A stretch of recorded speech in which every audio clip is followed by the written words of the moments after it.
Hey everybody, good evening. My name is Matt. I am president of the Initiative Foundation based up in Little Falls. We are a regional community foundation dedicated to elevating the prosperity of the 14 counties of East Central Minnesota. We're part of a network of 6 initiative foundations that together cover all of rural Minnesota. And rural Minnesota is why we are here tonight. I wanted to echo the thanks to our host and hostess for having us in this place. In fact, Kerri said that when we asked about having this here, you didn't even ask any questions, you just said yes. You might want to vet these things in the future. But luckily, we're solid.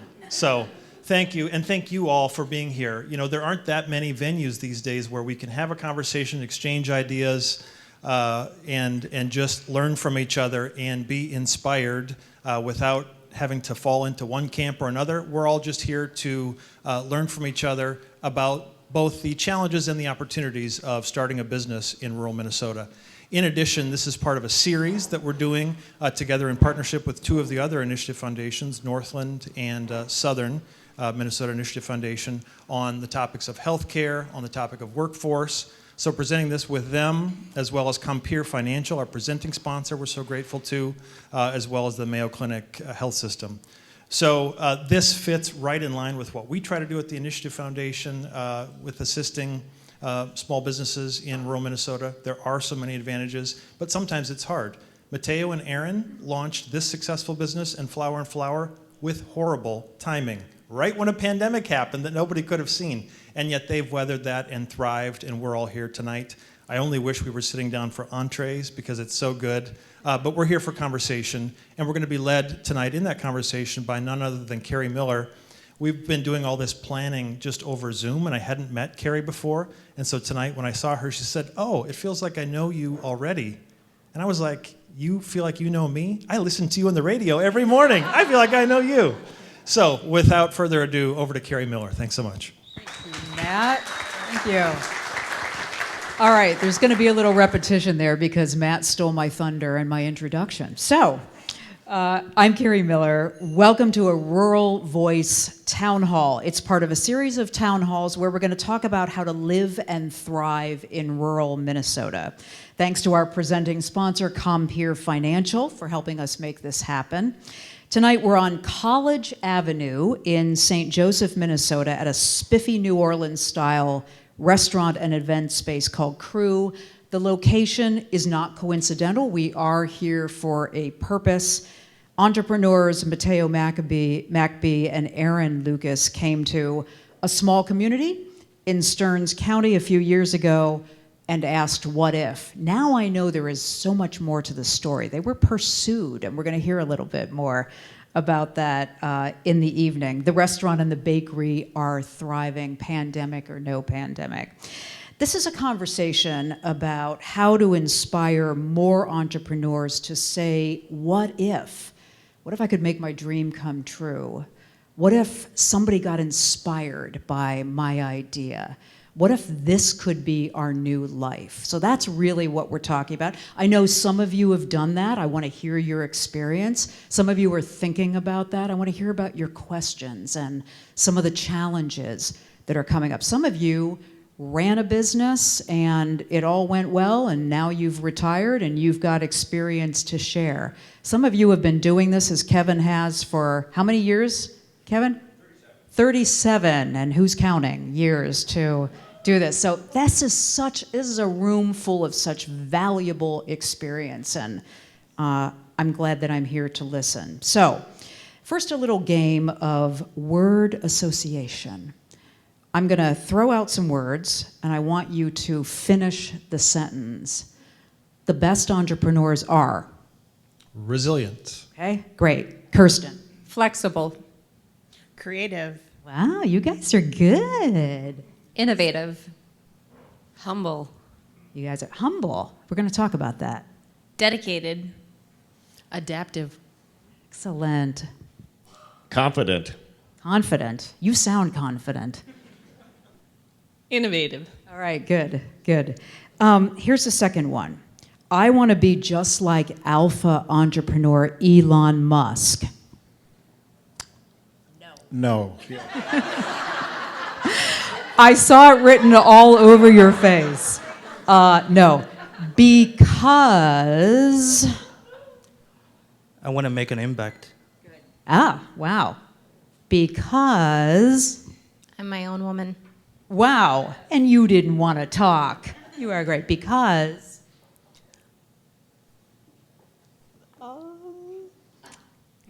He sleeps on his office floor. Right. And he reneged on a deal to buy Twitter. Okay. One more.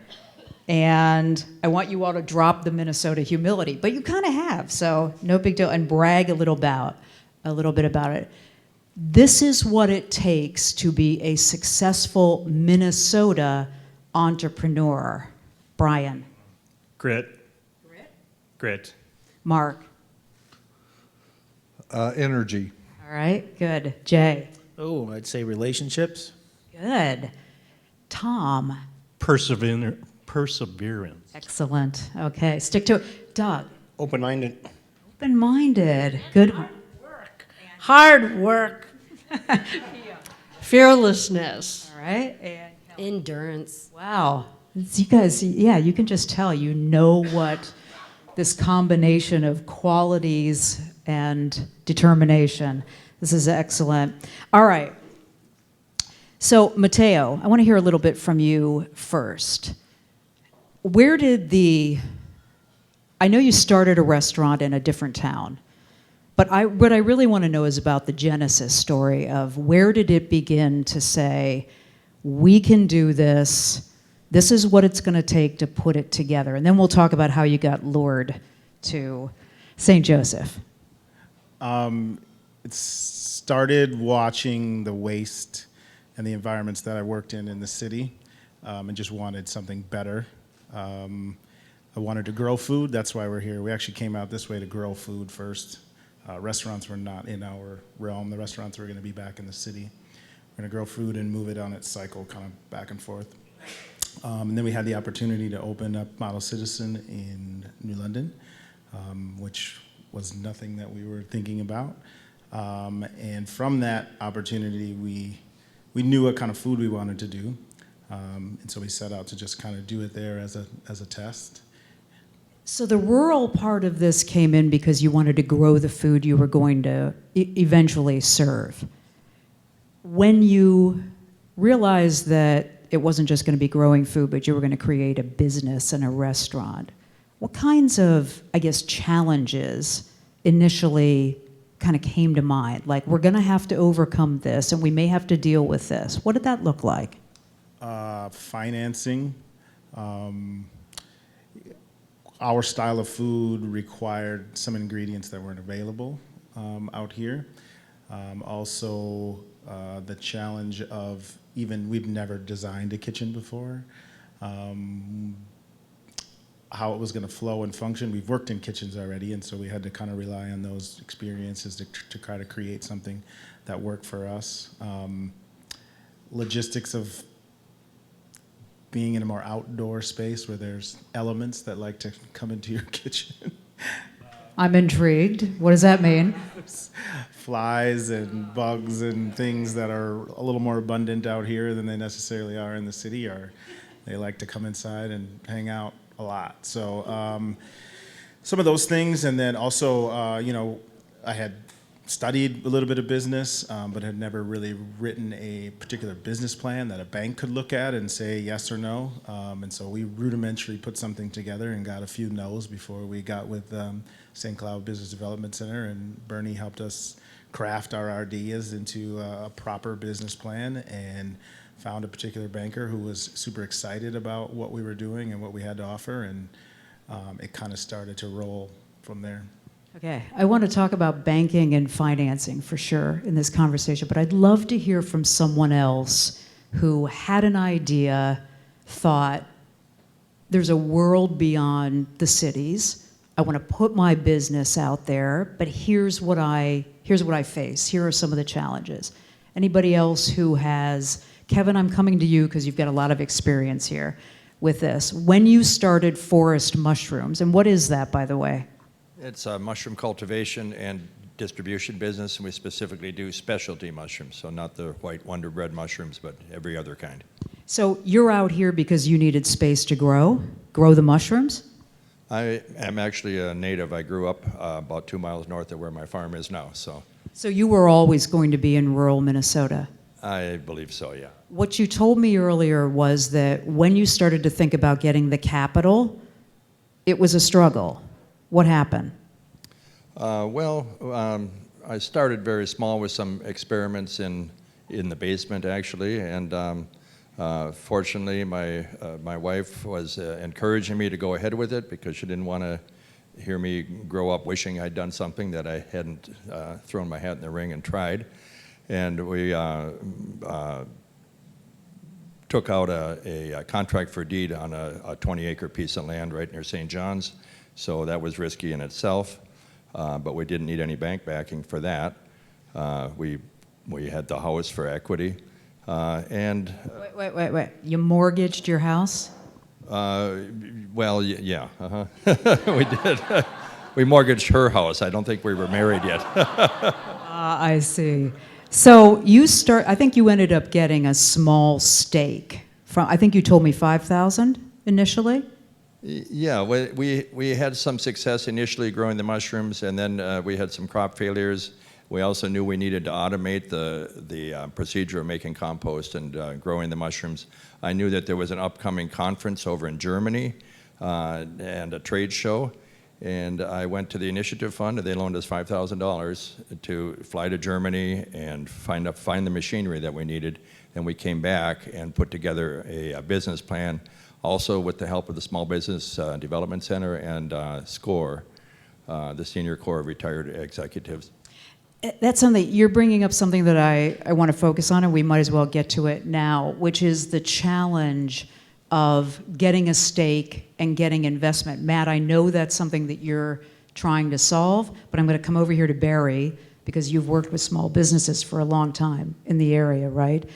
What happens when somebody who's inspired to start a business goes to a bank often?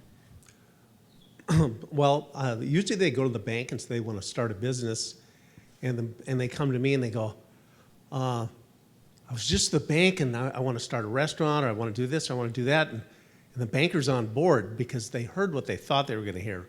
Really, the banker said, go to the Small Business Development Center, we'll start from square one, which is a business plan and understanding your financials going into it. Will it cash flow? You know, doing a break-even analysis, using concepts like that.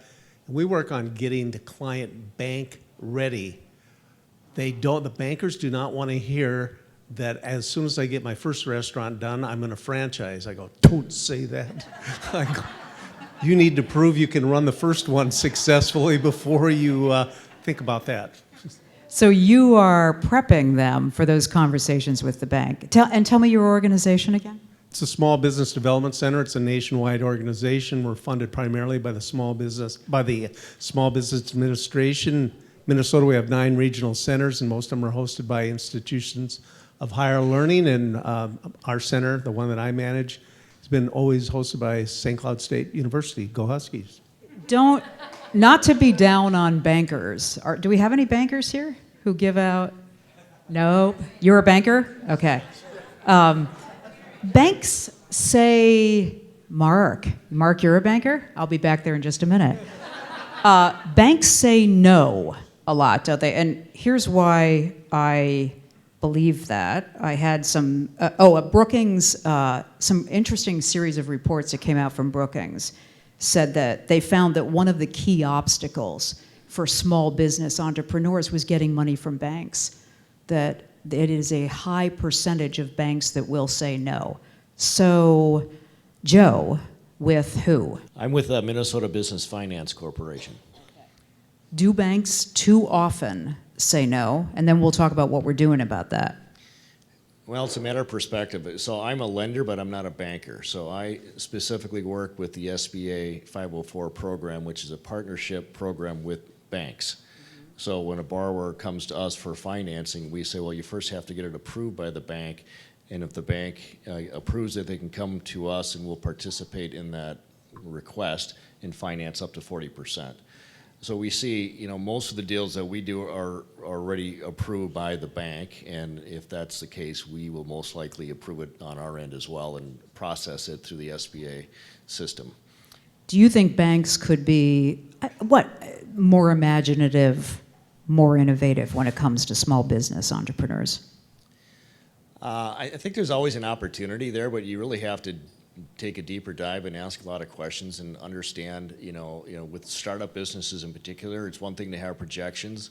It's another thing to understand if they're believable. What's the experience of the borrower? Is the experience commensurate with the complexity of the deal? Not all startup businesses require the same experience. So you got to kind of understand that. And, the SBA is there to help and get deals done. I mean, we do deals. We want to do deals. But we don't do bad deals. We're not here to just do every deal. Not every deal is going to stick to the wall. What's a bad deal usually? Well, usually a bad deal is where a borrower doesn't have a relevant experience. They don't have real cash to put into the deal.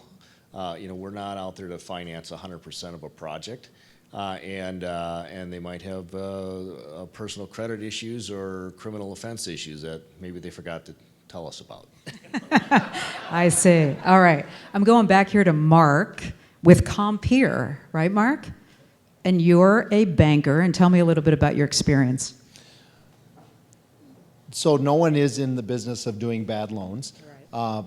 In my experience, it's been, it's hard to get in the game, but once you're in, it's hard to get out. What do you mean by in the game? Well, the biggest barrier that I've noticed myself as an agricultural lender is if somebody wants to start a farm, they have to come to the table with significant cash or equity from family or something to get in the game. That seems like a high barrier. It is.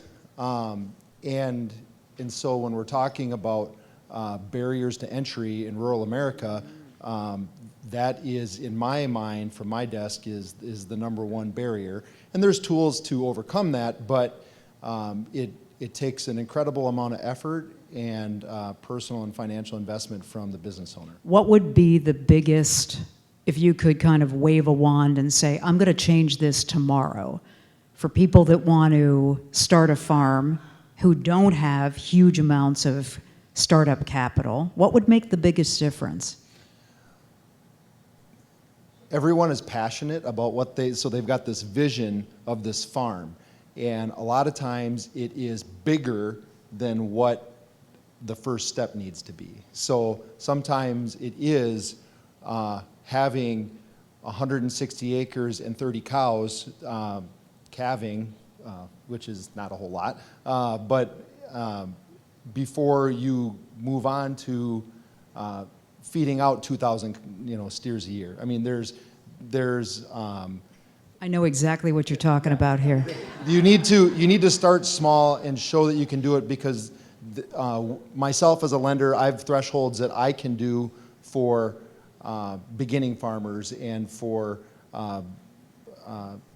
current clients and things like that. That makes it easier to, when you're already in the game, it makes it easier to keep it moving. But it's really hard to meet that client's expectations sometimes when they have a bigger vision than what I can deliver on. Who's ever gone to a financial lending agency and, heard no, or heard you just, Mateo, all right, Mateo, who is co-owner of Crew. What happened? What'd that sound like?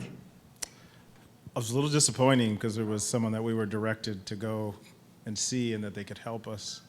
And then, two people. And then kind of as we got into it, they basically were like, yeah, this isn't something that we think we can do or that. And so I think we were determined to try to find someone. But that knocks you back on your heels a little bit, right? Absolutely. It makes you question whether you're making the right choice, especially because pandemic had hit, one place had closed, and we were in the midst of trying to figure out, another. We were on this high ground in the middle of a low ground potentially coming up here. So it was, dream crushers, those bankers. No, just kidding. Who else has ever had that? Yes, ma'am. So Now, tell me a little bit. You are Lisa. Lisa Esberger, and I'm with ILT Academy. We help underrepresented entrepreneurs, primarily in rural areas. And I had worked in banking and finance for 14 years. And the hardest thing for me to do was come to work knowing that I had an appointment with somebody who was looking to start a business, because I would always take the appointment. They would come to the bank. They would have spent maybe 2 weeks preparing sometimes a PowerPoint presentation, bringing all of their financials together, coming up with these very complicated spreadsheets and things, and it was not knowing where to send them at times. And so it was very difficult to just see people become completely deflated when you would tell them no. Banks, in my experience, do very little training for small businesses or for small business bankers around what resources are available in the community, especially the larger banks. The community banks are better at it. I would say that's been my experience. And so one reason why I switched over to this side of entrepreneurship is because I'm very interested in looking at basically the timeline and the different points when somebody should be going to a bank versus to something like the Entrepreneur Fund of Minnesota versus talking with somebody at the SBDA and things like that. You are at the academy. You are training people to kind of run the gauntlet of what it takes to start a business? Yeah, so the very early stages. So ILT Academy focuses on early stage entrepreneurs that are going through the ideation phase, helping them develop out what their product is, their product market fit, and then also the lean canvas so that they can communicate their idea. And then from there, they are either going into an advanced program with us, or we're helping them decide, hey, you need to find a different way to market this, or maybe it's time to have it be a hobby versus a business, but it's making sure that you help them with those decisions very, very early on so that they're not wasting their life savings, their retirement. And I'm also a business owner. I have spent retirement money after saving it working for an investment firm. So, wow. What you're doing sounds incredibly valuable, but you were also on one side of the game where you had to tell people no, right? What was that like? You'd see their dreams get crushed. I had grown adults in tears in my office. It's very difficult, and you don't want to be the last place that they stop and then completely feel deflated and give up. I currently am looking for more organizations within Greater Minnesota just to try to find where do we put folks at different points in their journey, just so that they can find the resources they need and not have that feeling. Who else has had experience where? We'll get that after. Yeah. Who else has had experience with that? Where? Yes, ma'am. It is Pia with the Minnesota Street Market here in St. Joseph, and I just wanted to say that there is a kind of a different model, and that is the co-op model. We're a food and art co-op here on the main street in St. Joseph, and we're a business that took the place of an 1899 to 2010 family-owned grocery store that closed. And this other model is the cooperative model. And so when that store closed, the community got together and everybody pitched in $100 and it reopened as a co-op. But it wasn't just those $100, it was one of the principles of co-ops. Minnesota has the highest per capita co-ops in the United States. It has a long history of co-ops. The Ace Hardware store, the Stearns Electric, the utilities. And the cooperative principle, number 7, is co-ops helping cooperatives.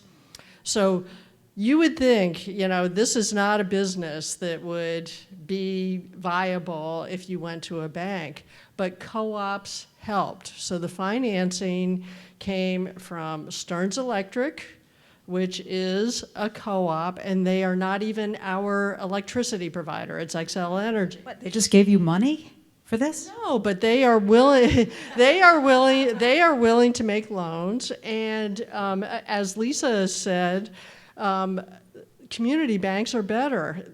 Central Minnesota Credit Union, which is now called Magnify, they bent over backwards, as well as the then Collegeville Credit Union, doesn't exist anymore, to try and figure out how to make this thing work. So this was an enterprise where co-ops helped co-ops. Right. You guys are right behind here. Tao, I want to come back to you. I think you are a, business partner with Mateo? Yes. I'm believing in what Mateo's doing out here, and I just want something I can get behind, you know. What happened when you, because you all are partners in a different business too, right, besides Crew? I actually grew up Mateo. And when I heard he came out here, I came to visit him, and his original restaurant was in New London, and I'm also a chef myself, and I end up guest chefing out at his restaurant, and I'm like, there's not food like the food that we can provide out here that's like this. There's nothing like it out here, you know, and it's a great opportunity for us to come out here and really expose our culture out here. Has it been challenging?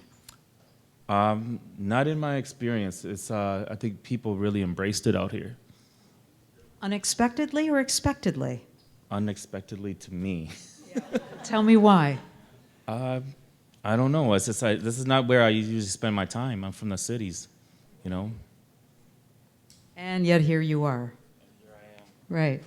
Luis, tell me a little bit about your experience with this too, because you're one of the other partners in this. Exactly. So Tal, Mateo, and I all grew up together. And Mateo is, I mean, anyone who's been around Mateo, he's a pretty inspirational person to me, from my perspective. And so Mateo always had this big heart for farm to table and making sure that, you know, kids of color see themselves in that, see their story in that, and just has always, for me, been an inspiration in not putting, you know, self-imposed belief barriers on yourself. And what do those sound like? Oh, it can't be done, you know, it's not the right time. Going back to the origin story of Crew, it's not the right time. And so, yeah, it was immediately something that spoke to me. My story, my parents came to the Twin Cities from Havana, Cuba in the early 60s, and I just have been raised by people who don't believe in no, don't believe in can't. So that's been my experience, and it's beautiful to really see the legacy that Mateo is contributing to in this part of our state. I'm so glad you guys came to support Mateo and to tell your stories. Way to go.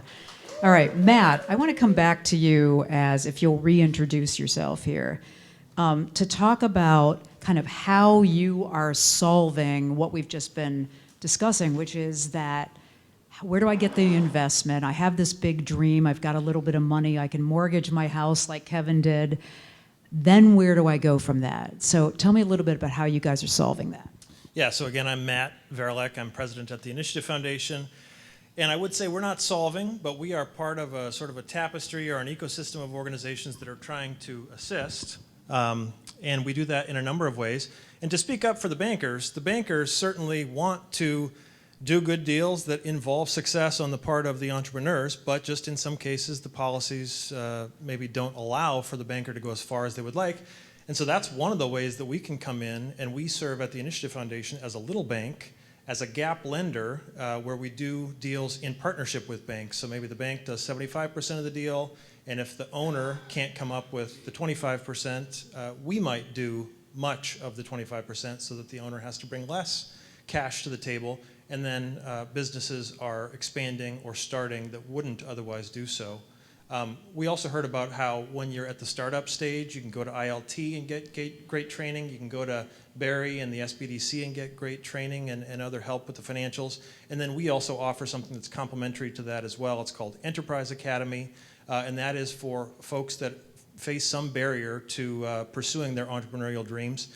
And around here, to a large extent, we have our Somali American neighbors who in some cases may face language barriers or maybe not as familiar with the regulatory environment they need to operate in, but have great ideas, great ambition for entrepreneurship. And so through our Enterprise Academy program, we offer 12 weeks of training in some basic business concepts and then one-on-one help as well, tailored to the individual. And then we'll even do direct micro-lending.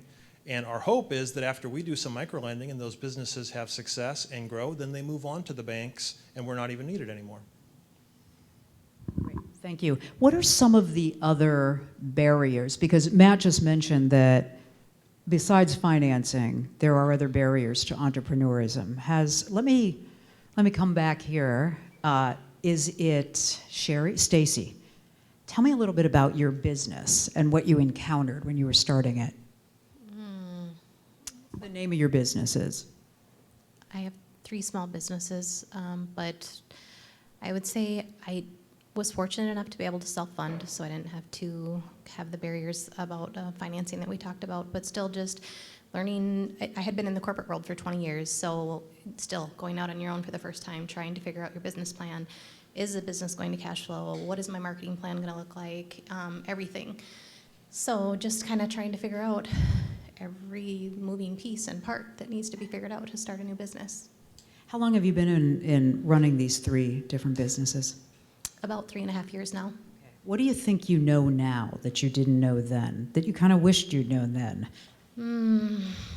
I would say just don't be so afraid to start. Like, everything doesn't need to be perfect. You don't have to have 100% figured out. Figure out the majority and just take a leap of faith, but you don't have to wait until you have every single thing figured out. I don't know, that sounds and feels kind of risky. Jesse, you were nodding. Yeah, I agree with Stacy, and I think one barrier that I see as entrepreneurs is location. It's always like trying to figure out what is going to be the best location for my target market. You own will you tell me about it? I own A&G Corn Maze. So it's a corn maze that people come and find their way through. How'd you come up with the idea for the business? Well, I've always been an entrepreneur, and I grew up in the city, and I raised my kids in the country, and I fell in love with the country, and so I had this idea one time to be like, hey, maybe I should start a corn maze and see what happens. Yeah, as you do. And people love getting lost in the corn, so it just keeps going. And who wouldn't? I'm probably one of those people. Allie, tell me a little bit about you and the work you do and kind of what you're reflecting on as you listen to this. Sure. My name is Ali, and I'm a co-founder of Bridge Healing Center. It's a mental health and addiction center here in St. Cloud area. I'm also moved from the cities. So it's kind of a little bit challenging when you move into the cities because it's starting a business in a rural area. It's overwhelming. Access to capital is always there. I think that's a barrier for everyone. But as an immigrant too, you don't have access to mentorship, connection, relationships. But what I found, in my experience, I found it easier to find those build those relationship connections in the rural area, because they're out there, and it's easier to tap into those resources. So I did, just to speak a little bit about my experience, I did benefit from the technical assistant and the mentorship program that Initiative Foundation offers, and I also tapped into the small business office here in St. Cloud too, and I got a lot of technical assistance. So there's resources out there. It's just a matter of people to find out where they are and tap into.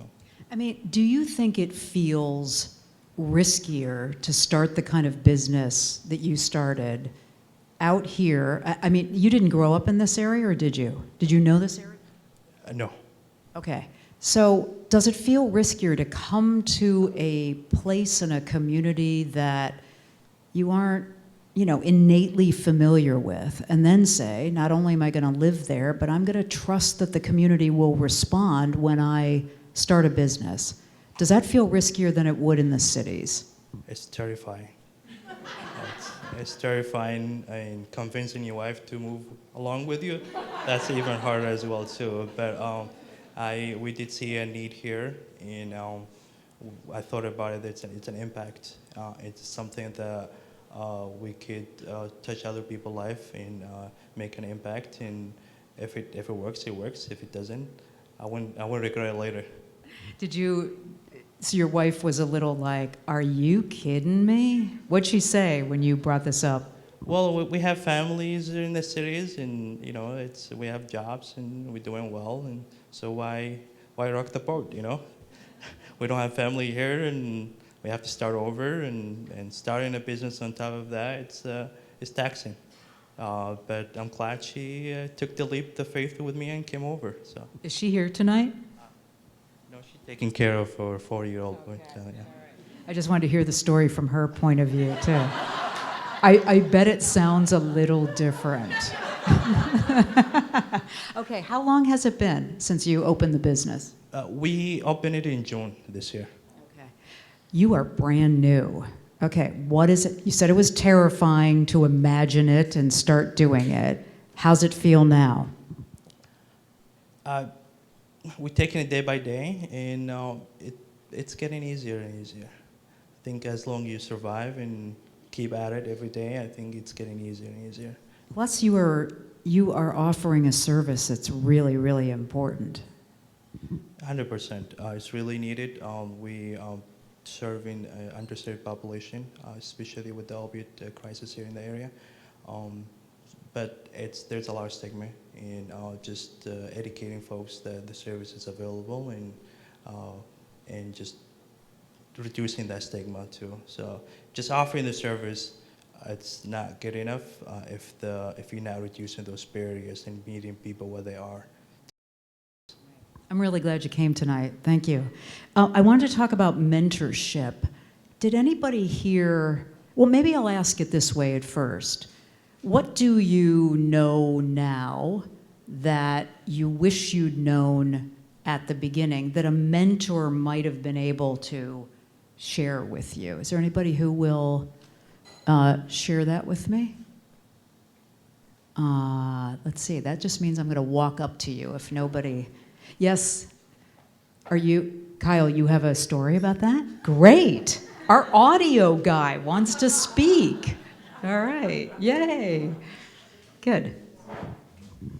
Yep, so I'm Kyle. I'm actually another member of the investment group with Mateo and Aaron and Tao and Luis and Chef Dan back in the kitchen, and Matt and Jessica, another couple that we know as well.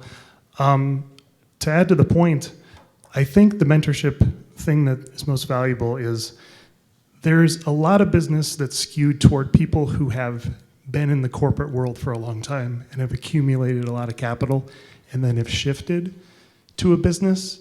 And I feel like, that's the way that it's been for a lot. And, it's incredible to see those businesses thrive and people saying, well, I was in this line of work for a long time, but I had a passion for something else. That being said, I think there's a lot of people out there who have the skill and the drive and the talent that they've nurtured, but they don't have that 20 years working in a financial firm or, in a more lucrative business, but they have that skill to bring to bear, and they need that opportunity. And that's where the mentorship of can I work with somebody and talk with somebody who has, that experience from the business side, but the passion, I have has been developed. I know I can make that work. I just need someone to help with the business side. I think that's the thing that I really think could help with a lot of people, is if they could have the business side covered, and then they can go ahead and do what they do best, is make things, do things, develop that skill. So that's what I believe there. So Beautiful. How am I doing with the mic? Okay, good. Thanks. All right. I saw Matt kind of trying to get you to speak to this. Okay, great. Tell me a little bit about yourself and who you are. My name is Nora. I'm an initiator fellow at the Initiative Foundation. I'm a journalist, and I launched a news organization called The Optimist. It's digital. We have a newsletter. The website's under construction. But through the program, I have a mentor. She's a marketing executive at a large business in Greater Minnesota. I was just thinking of a time I gave a presentation that was not very well received, and I told her about it, and she said, you can feel bad about it, but you got to move on. Not everybody is going to be in your market, not everybody is going to be your fan, but you got to go back out and find your fans. So it's another one of my mentors is here, and a lot of people in the community have been really supportive. I've benefited from the ILT program. I've been to the SBDC office as well, of course, the Initiative Foundation. But yeah, I mean, all of these people, I have an official mentor, but there's mentors throughout the community. And I'm not from here. I've lived in Minnesota for 4 years. I grew up in Indiana. But once you start to get out there are a lot of generous people who are willing to support entrepreneurs, support business, support people who are trying to give to the community. This is really impressive. So is it news that is uplifting or the optimist? Yeah. Yeah, it's solutions journalism. You may be familiar with it as a journalist. It's rigorous evidence-based reporting on responses to problems instead of just problems. It kind of takes on the negativity bias in the news, which people talk about bias all the time, but they're talking about other kinds of bias. Solutions journalism really combats the negativity bias, which we can affects all of us. It has resulted in people tuning out, people stepping back from civic society as well as the news. So, I mean, yeah, there's so many issues in the industry that I'm trying to take on, and whenever I talk about it, except that one time when I didn't have a very receptive audience, people are nodding, people are asking how they can help, and yeah, Greater Minnesota has been incredibly receptive, and that's the audience that I'm serving. Wow, that is great. Congratulations on such a great idea. I'm glad you're here. Who is your unofficial or official mentor who's here? Brian's my unofficial. Brian. Okay, unofficial. So Brian, I'm coming over. Tell me a little bit about yourself. Yeah, I also work for the Initiative Foundation, VP Inclusive Entrepreneurship, so oversee our small business lending and our entrepreneurship programs and services, and in my spare time serve as a mentor for at least one of our fellows. So what do you find that you can offer as a mentor that even maybe the entrepreneur doesn't know they need? Yeah, it's finding someone, I think, who has kind of the combination of some of the lived experience. My background is in journalism. I was a newspaper editor before I ended up in this field.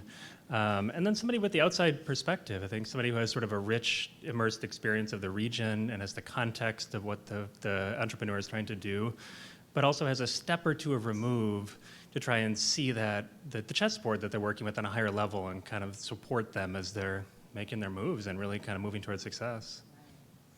One of the things, oh, yes. Our state senator is willing to speak. Yay. Okay, introduce yourself if you will. Well, my name is Eric Putnam. I'm the state senator who represents this area in the greater St. Cloud area, and I'm sorry for making you walk so far. That's all right. I apologize for that. But it seems to me like we're talking a fair amount about dreams being crushed. And I am not pro-crushing of dreams, especially not in an election year. But I will say that... Including yours. Yeah, right. One of the things I think is really important about the conversation is that an educated dream is less likely to be crushed. And we have incredible resources in this community, especially with ILT Academy, with the Initiative Foundation, and with Barry at the Small Business Association. We have people who educate the dream before it can get crushed. And we do that in central Minnesota in a really profound way. And so one thing I think is important is that, like, as my understanding is Mateo and Aaron came here because we're special. Like, central Minnesota is special. We have opportunities like those represented by the Initiative Foundation and ILT and the Small Business Association, where people will help people come up with good, purposeful dreams that can be fulfilled and don't need to be crushed. And I think that's really important. And also, people come to central Minnesota to go to Mateo and Aaron's restaurants. So the whole, like, greater Minnesota versus the city's binary is just not accurate, and it's not useful. We have resources here, and we have people here who bring people to our community who will then go back to the cities too. It's a dialectical thing. It's not just people coming out here for us. It's us going there too.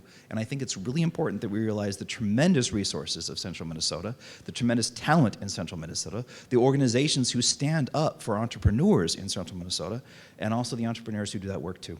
This is one of the things that I wanted to tackle, which is a larger, maybe it's a mythology, maybe there is some data to back it up, but there is this kind of overall perception that rural America and rural Minnesota are kind of dying a slow death. People are trying to get out of there. Young people don't want to come here. Young people of color don't want to start businesses there. I mean, our series of town halls is all about pushing back on that and talking about some real, truths about it. How do you, I mean, this is an example of, I mean, this tells its own story, but how do you come back up against that kind of mythology that says there's really nothing there for you? Well, I think you're right. It's a huge problem for economic development and cultural development in places that might be seen as greater Minnesota. But from my perspective, you don't disrupt a binary by simply inverting it. You don't say, well, people are concerned about the cities or they're concerned about the rural areas, and then just say, no, we should be more concerned with rural areas, not with city areas. St. Cloud, this area right now is profound because we're both and. To me, that's the key. Like moving forward, we focus on those places that are neither rural nor urban, but are the future of Minnesota. And that's places like St. Cloud, the greater St. Cloud area. It's Rochester, it's Mankato. It's those places that aren't cities and aren't rural at the same time. But I covered the state legislature and I saw the battles between legislators about, I mean, they deepen this idea that there is a divide and everybody's got to grab for theirs. And if they can't get theirs, it's the fault of the people in the city or the people in rural Minnesota. I mean, you're nodding that still is true, it sounds like. This is just me and you, Kerri, right? Like no one else. Just me and you. So, yeah, you're right, they're jerks. It's not true. It's not true. And people in the cities, legislators in the cities and legislators in greater Minnesota will weaponize that difference. And it's wrong. And those of us who are here, who see what we are doing, know that it's wrong. And to me, the future of Minnesota is places like this. The greater central Minnesota area is more like America than the rest of Minnesota. From my perspective. We are people who are actively thinking about our future, and nothing is more American than that. And that's what we're doing here. That's what Mateo and Aaron are doing right here. There's nothing more American than what they're doing right now. And from my perspective, that is so much more profound than this simplistic binary between the cities and greater Minnesota, because it's just not true. It serves a purpose for politics, but not for the people. Not for the people, and that's all that should matter. Okay. Right next to you here, tell me a little bit about yourself. My name's Marnie. My family has a orchard just south of here in Fairhaven that I returned during the pandemic. Like a lot of people ended up back at their parents' place, and I've been farming there since 2020. And I want to be a little candid that I want to be hopeful, and I am hopeful about the central Minnesota area. But to also be honest that it's deeply lonely, or it can be. How so? I think, well, especially as someone who has more left-leaning politics, to be in a very conservative community, which is something that is deeply defines who I am, to be able to embrace and hold on to embracing people of differing political values. And having deep relationships with them. And it can also get really tiring. And especially in the past several years, as everyone is well aware of, as political divides deepen, it's very wearing to continue to have love and empathy for your neighbors when things can get so contentious. And I want to point that out, not to say that there is no hope and it is not possible, but to really give credit to folks like Mateo and Aaron who took a huge leap and have done something that has been embraced. And I mean, that's along with other new businesses in St. Joseph, Milk and Honey, Bruno Press. I mean, the coffee shop that I'm blanking on right now has been here for a long time, the co-op. I mean, it's no small success because this is hard. And of course, we have to acknowledge that St. Joseph is a college community. So while we are in rural Minnesota, there is this influence from St. John's University and the College of St. Benedict that brings a different clientele. You hear what Marnie's saying here, right? No, I absolutely do. But I also think that to a certain extent, people move around a lot more. People come from different communities to come to new communities to do business, those kinds of things. From my perspective, I think that this space isn't just purple, it's gray. That's what Central Minnesota is to me, is that there are so many opportunities in the ambiguities between things. And that's where we are. To me, that's what defines Central Minnesota, is that I totally respect and understand your concern about feeling like a political isolate, but I represent you, and I'm not part of the problem, as I understand it, right? Well, no. What I'm trying to say is that we're not as red and blue as people think we are. We're not as black and white as people think we are. And our community is deeply gray, deeply purple, all those kinds of things. I don't really like those metaphors, but by and large, this is a space of great opportunity, and I genuinely believe that. And then I understand. Oh, sorry. I was just going to come back to Marnie. Well, no, I will agree, but I will push back on the idea of it being a problem. I don't actually. My intention is not to point at individuals or individual communities as problems, and I think there is a. No, well, of course I'm blinking because there's a microphone in my face, but this is an incredible community. I think as someone who on a daily basis is struggling with the fact that my family's farm, in which I am the sole inheritor of, is oozing with potential, and I really struggle with the quality of life element. And what I want to say is that that's not a matter of there not being enough, that there's not great people. I mean, look around this room, there are great people who live around here. When you're an entrepreneur and you're exhausted, that extra energy to build community, especially if it's trying to build community with people around your own age with similar values. I mean, the person sitting next to me can attest. I have no lack of community where I live. It's just a matter of folks who are more my age range. But anyways, it's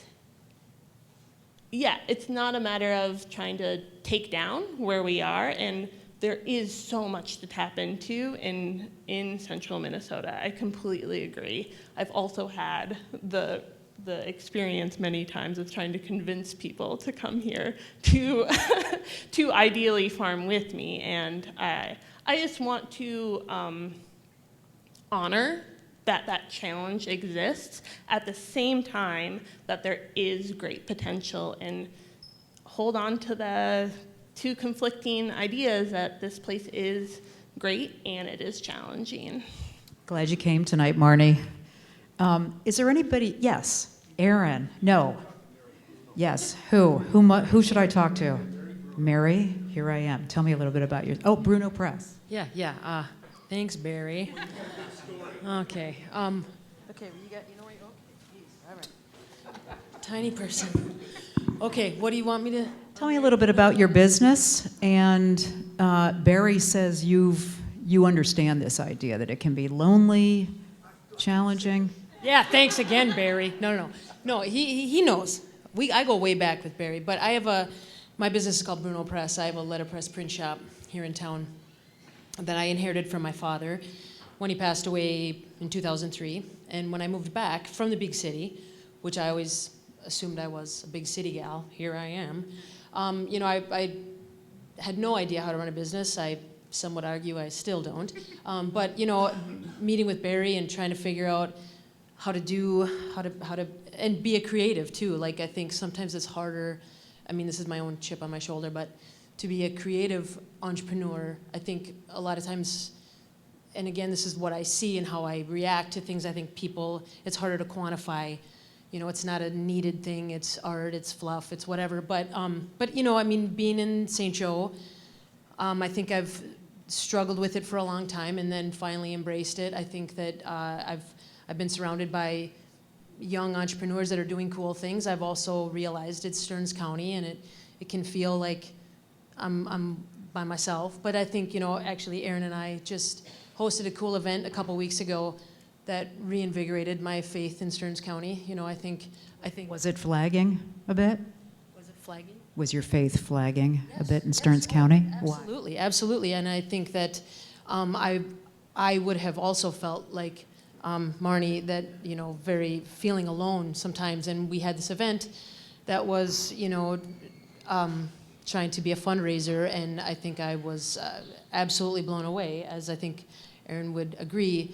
It was huge. It was massive, and I think sometimes I'm surprised at, how many people like us there are around here.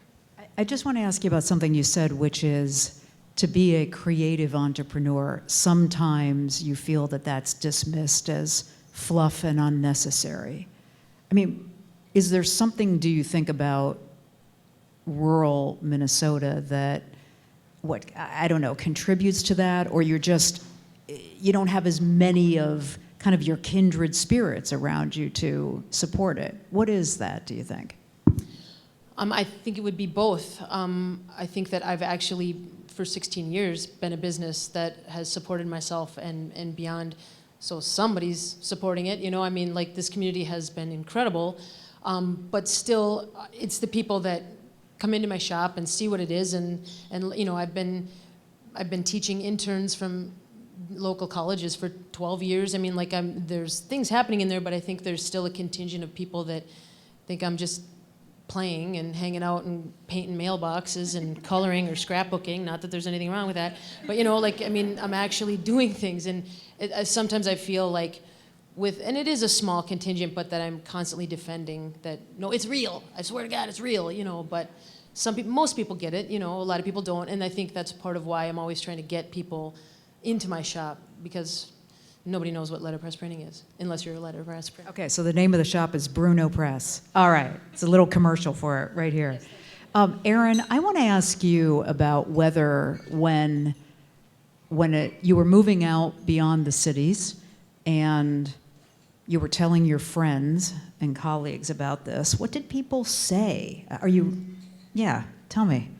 Well, I'm Erin with Crew, Mateo's partner. People asked us if we were crazy, mostly because I think a lot of people are asking because of my age. When we moved out here, I was 24, 25 years old. Starting a business at that age, especially being a young female, I got a lot of questioning of, do I know what I'm doing? Am I good enough? All that good stuff. As a young woman, you get asked whether or not you're opening up your own business or not. But people questioned every moment. My parents even were like, we need to go see, where is New London? Where in the state even is that? You're going with who? Your partner? You're not married? Are you crazy? All that kind of stuff. So doubt from our friends and family, but we are lucky in our own skin. We're stubborn and confident in ourselves and push through all that. And now my dad works for us, so. Well, and that's where that story went. Okay. Mateo, I'm just curious about what you said when people said, what are you doing? Are you crazy? Yeah, absolutely. Those statements were made. Still to this day, they're made. Are they? Who says that kind of stuff still? People that I'll run into who may have seen something out somewhere, and then I run into them in person, and they're like, "What? Why are you? When? Why? What? How did you get out there? Why did you go there?" I think I had exhausted every other option that I thought was going to be successful for me. Like, I got to a certain point. I'm older, and so I was in restaurants with young children, and I knew that at a certain point in time, I knew while I was there that if I wasn't, progressing to a certain point, I knew that that was my ceiling. Like, I was only going to be there. So I had gotten to the point to where I wanted to do the stuff that I wanted to do for the kids. So the nonprofit thing that we do with the kids and food, that is the goal. Like, the restaurants are great, but the food is the vehicle to do the good for us. So we do this because we want that to be the success of everything that we do. Because the legacy of everything is creating those simple dreams, or a day to dream, or 3 days to dream for a kid who may never have seen what the stars look like in West Central Minnesota. Even when we came here, sitting down, I'm like, this is like, I cannot believe that there are this many stars. You cannot see that kind of stuff in the city, but that little thing spark instant dream for somebody who never thought that they could be out in an open space like this and just go, okay, if he can do it, maybe I can do it too. And so that was it. It was like, okay, let's get on the land. We'll work in the restaurants for 3 or 4 days out of the week, and we'll go spend the rest of the time growing food. And eventually we'll get to a point where we can start selling it to people, and then it will turn into hopefully a restaurant, and then those kids can just follow that food all the way through its cycle. Out to the farm, spend time, come to the restaurant, work, figure out how to use knife skills, how to cook things, what is a beet, where do tomatoes come from. Holy crap, a cow actually gives me milk. I don't get it from the grocery store. Like, those are the kind of things that we were hoping to be able to do. And so it just happened when we moved out here that I really believe in, like a year and a half's time, we believe that we got called to come out here. It wasn't us searching the state for a place to open a restaurant. It was a pastor in a bar and I having a conversation, and all of a sudden we're driving up, 94 to Highway 23, looking at things like, this is, we are way out here. But that one relationship with that one person spanned 4 years, which turned into an invitation, which turned into us having the desire to risk whatever we had going on in the city to come this way, and then just seeing it the pieces started to fall in place, and then here we are.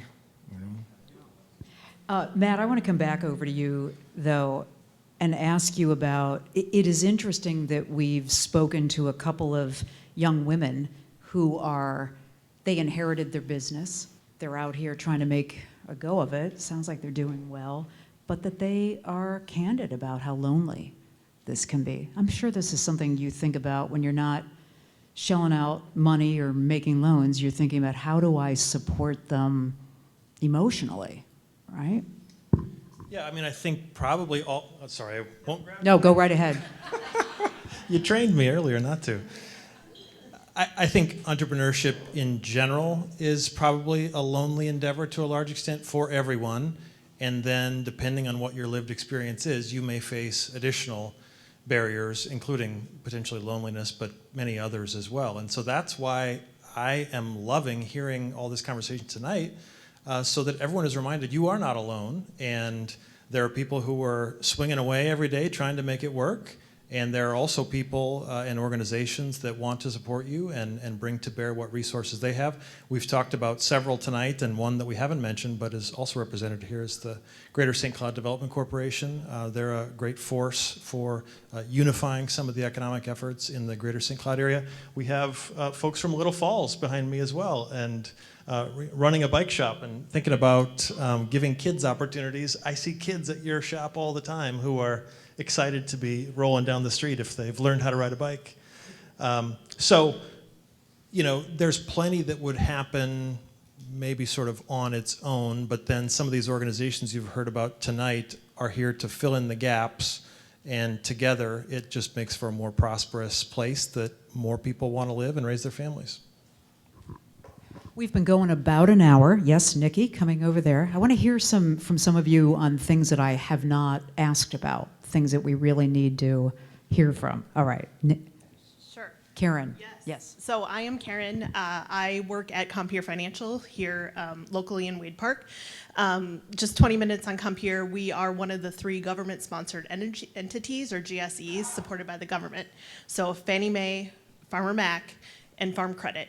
So we were created in 1916 with money sent through local regional banks to help those in agriculture when the Dust Bowl was happening, when the financial crisis was occurring, and have persevered many years later.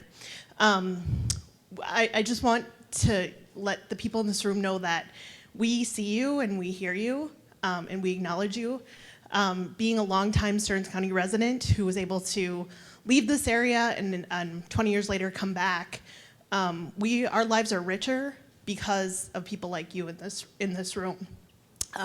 We at Farm Credit give back 1% of our earnings. We are also a co-op helping co-ops. We are a farmer-owned cooperative.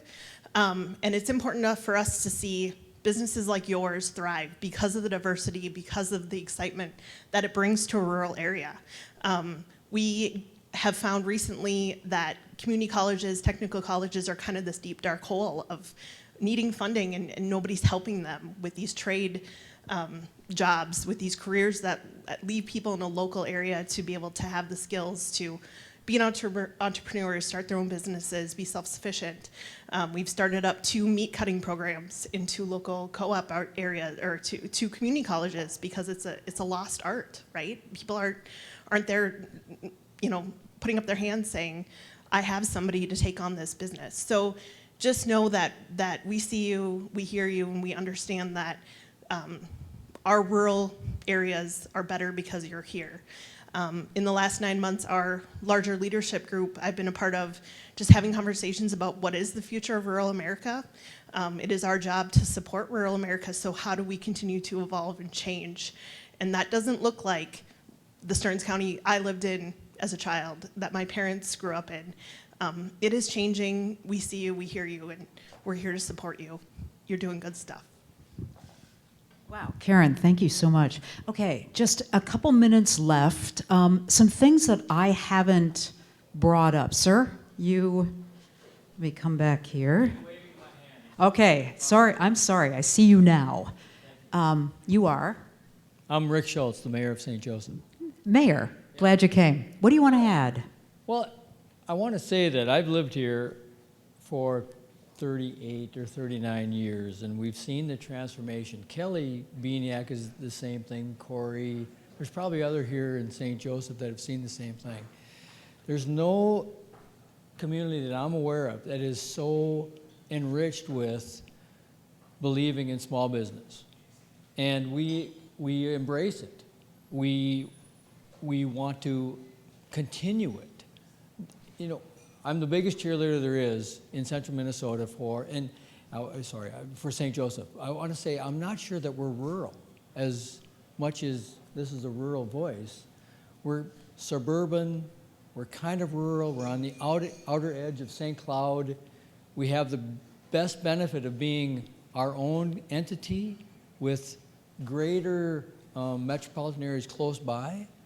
So we have a lot of things going for us.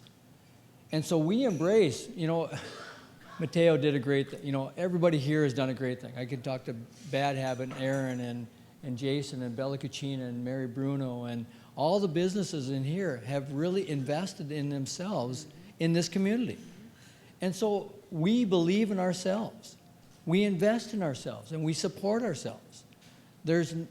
I can't think of another community that would do more than we've done. Businesses support. You want mentorship? Any business here would mentor anybody else to help them get started. I think our biggest problem is finding space for people to come here and start.